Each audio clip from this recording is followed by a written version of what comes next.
Hello friends, आप सभी का आपके अपने यूट्यूब चैनल कालचक्र इतिहास की यात्रा में स्वागत है। आज का जो हमारा टॉपिक है वो है सामंतवाद। भारतीय इतिहास का एक प्रमुख विषय है सामंतवाद। सामंतवाद पर बहुत जोर शोर से जो चर्चा है वो विद्वानों और इतिहासकारों में होती रही। इसके गुण दोषों पर विचार विमर्श है वो लंबे काल से हम देखने को मिलते हैं। तो इस पर जो चर्चा है, इसका जो उद्भव है, इसका विकास है और इसके क्या गुण दोष भारतीय राजनीति में या भारतीय इतिहास में हमें देखने को मिलते हैं, उस पर आज चर्चा है वो हम करेंगे। सामंतवाद का जो उद्भव है वो हमें सातवाहन काल से देखने को मिलता है। सामंतवाद के उद्भव में भूमिदानों का विशेष योगदान है।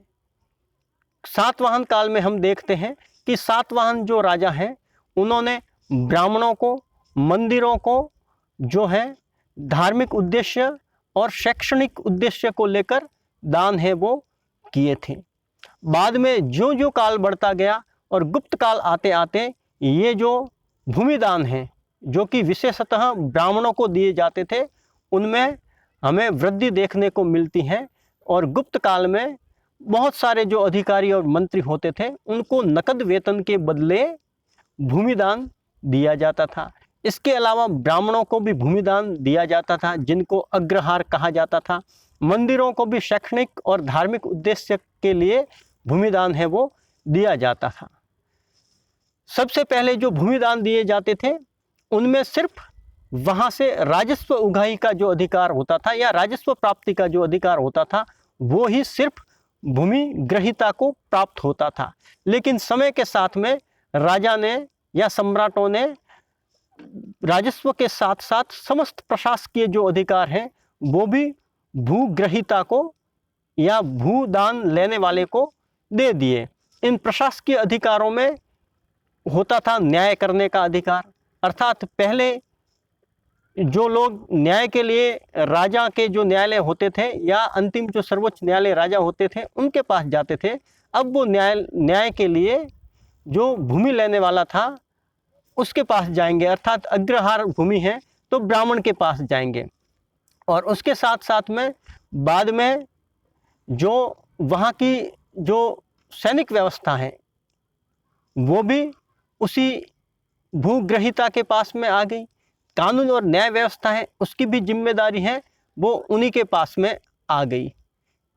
और जो सामंत होते थे, जो बड़े युद्ध लड़ते थे, उनमें विजय प्राप्त करते थे, उन पर खुश होकर राजा है वो भी उन्हें गांव के गांव और भूमि है वो दान में दे देते थे। तो वो सामंत होते थे। सामंतों की अपनी एक सैनिक टुकड़ी भी होती थी।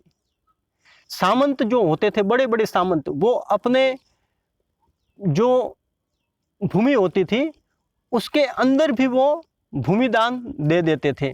फिर वो भी उनको जो उनकी भूमि के अंदर भूमिदान दिया है वो भी उनको प्रशासकीय अधिकार दे देते थे।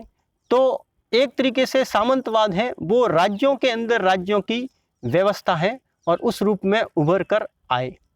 सामंतों को जो भूमि दी जाती थी उसके बदले में राजा के प्रति जो उनके उत्तरदायित्व थे वो क्रमशः थे कि सामंत हैं वो जब भी दरबार लगेगा तो दरबार में अपनी उपस्थिति दर्शाकर राजा के प्रति निष्ठा का प्रदर्शन करेंगे।